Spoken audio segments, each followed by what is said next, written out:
Nah, itu lingkungan sekitar, kebersihan lingkungan, kondisi sosial budaya mulai dari kebersihan lingkungan. Apakah kita menggunakan sanitasi lingkungan, STPM tadi itu? Nah, itu ada atau tidak di lingkungan kita ini diperhatikan soal segala kesehatan tidak di rumah tangga atau kemudian pola kemudian sosial budaya. Nah, budaya kita juga sangat menekan. Kadang-kadang budaya ini menekan bahwa urusan adat ini lebih penting daripada kondisi anak. Ibu hamil makan apa adanya, yang penting bahwa sosial masyarakat nama kita baik, tetapi tidak memperhatikan kondisi ibu. Akan lahir stunting kalau kondisi ibunya seperti itu. Karena kita lebih kadang-kadang budaya juga sangat mempengaruhi ya. Ini lebih utama daripada ini. Anak kita ini, ayo sabar dulu. Tetapi kalau urusan ini harus segera. Mau tidak mau utang pun boleh. Tetapi anak minta utang tidak boleh. Nah, ini kelemahan. Anak itu kita lahirkan karena kita melahirkan anak. Tidak mungkin anak lahir tanpa kita inginkan. Tapi ketika dia sudah lahir, perhatian kita kepada mereka kurang. Nah, ini.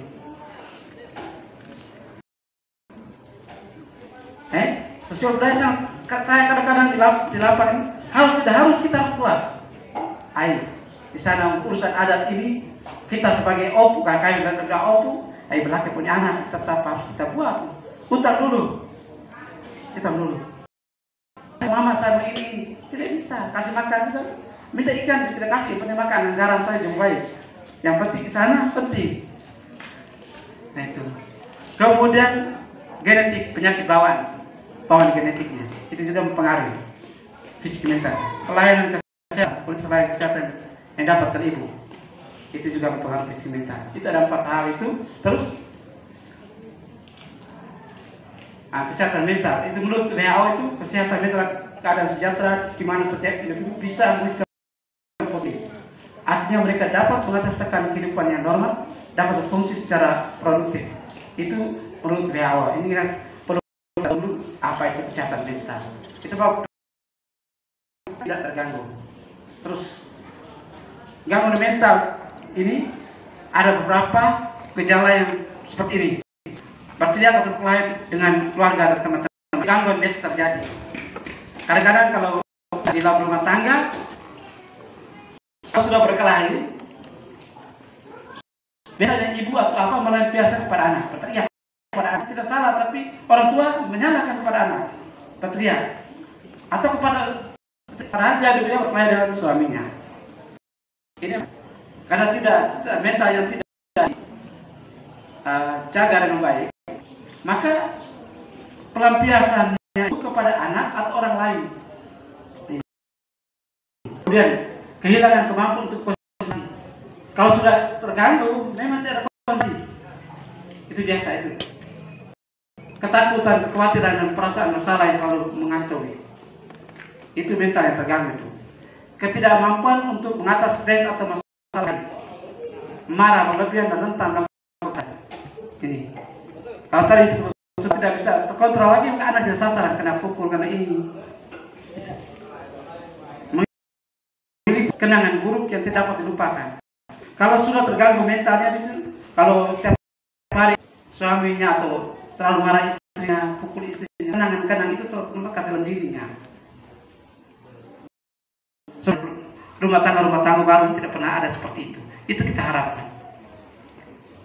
Bicara dengan baik-baik. Yang sampai bicara sedikit tangan sudah itu. Istilah sini. Tangan sudah naik. Istri sudah salah. Saya apalagi saya di bidang budaya, saya selalu mengatakan bahwa dalam adat kita salah. Karena tidak kita rasakan sendiri.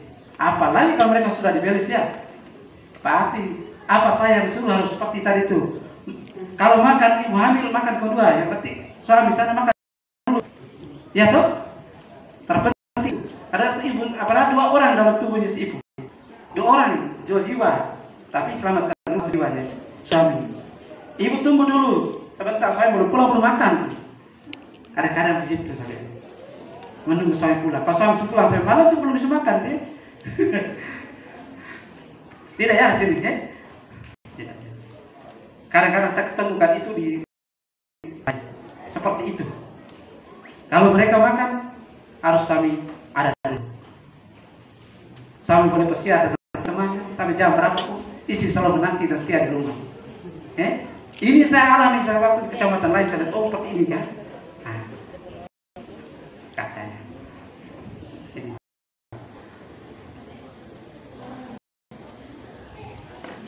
Kadang-kadang kalau mental itu kepala terus merokok, minum. Kalau mereka lampiaskan, kalau bak marah di rumah, suami kemudian cari tempat lain, pergi minum, pergi merokok dengan teman-teman. Semua hilangkan stres. Tapi itu sementara. Bukan berpikir jalan keluar yang mana persoalan, tetapi cari budaya yang lain. Terus lanjut saya, banyak hal. Ini penyebab juga nanti ini. Penyebab dari apa itu? Gangguan mental itu ada stres berat. Orang sampaikan bahwa stres berat, stres ringan, stres sedang. Kalau sudah berat berarti sudah gila nanti. Ya tahu mental, kalau mental bilang terganggu mental sedang itu baik. Kalau sudah berat itu orang gila. Ini kan pengaruh bawaan yang dari rumah. Ada yang karena cedera, karena tabrak segala macam mental. Ada yang karena tekanan dari keluarga. Apalagi kalau sebuah rumah tangga ketika dia sudah berkeluarga masih hidup bersama dengan orang tua. Ini kalau dia tidak berpisah sendiri, maka sangat mungkin terjadi karena apalagi perempuan. Oh gini. Ya stres kan anak perempuan ya, perempuan, laki-lakinya, suaminya bisa jalan-jalan ke pesiar selesai. Dia stres di rumah sendiri. Lama-lama terbawa. Apalagi maka terbawa ke anaknya. Anak tumbuh. Mentalnya ketika lahir juga ya keterbelakangan dengan mental orang itu. Ini penting. Ketika masih pacar itu semuanya indah ya. Pacar itu semua indah. Salah pun jadi benar. Dia perempuan itu buat salah tapi ketika berubah, itu sudah. Itu kadang-kadang tidak menghargai lagi. Itu. Dari kasih sayang yang waktu awal tuh sebenarnya tetap dipertahankan sampai seumur hidup. Itu. Kita laki-laki yang tanggung satu nyawa, mereka perempuan itu anak. Jangan sampai semua urusan keluarga dibebankan kepada perempuan. Itu mempengaruhi fisik mental juga. Fisik terganggu karena banyak pekerjaan, mental dia sendiri yang urus. Pas semua membantu toh? Atau ada yang masih muda-muda yang masih pergi malam-malam? Tidak lagi? Tidak lagi. Semoga tidak. Ketika kita muda, kita berlaku muda, tapi ketika kita sudah berkeluarga, kita berlaku seperti sudah berkeluarga. Itu semuanya sudah lewat, saya katakan. Maka kalau ingin seperti itu, perkawinan juga harus sudah dewasa. Jangan sampai masih umur belasan tahun sudah nikah. Ini jadi soal. Mau menikmati masa muda tapi sudah masuk pada dunia keluarga. Ini juga penting. Persiapan ekonomi juga penting. Terus penyebab banyak. Yang penting ini beberapa faktor gangguan mental. Perempuan memiliki risiko tinggi mengidap depresi dan kecemasan. Laki-laki memiliki risiko mengidap ketergantungan saat adiktif. Ini. Kalau perempuan mental mengidap depresi karena mereka harus di rumah. Kalau laki ketika ada persoalan itu menarik minuman.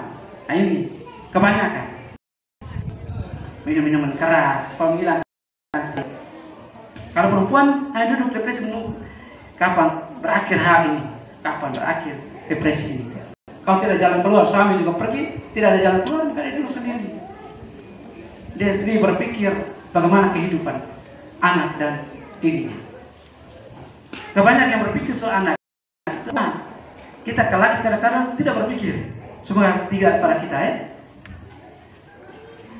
Cari ekonomi juga perempuan, mau masak di belakang juga perempuan, kasih makan juga perempuan, perempuan urus dari pagi sampai malam.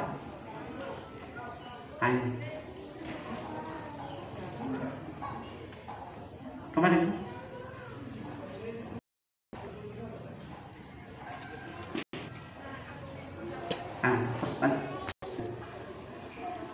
Upaya yang dapat dilakukan untuk mencegah gangguan mental, melakukan aktivitas fisik dan tetap aktif secara fisik.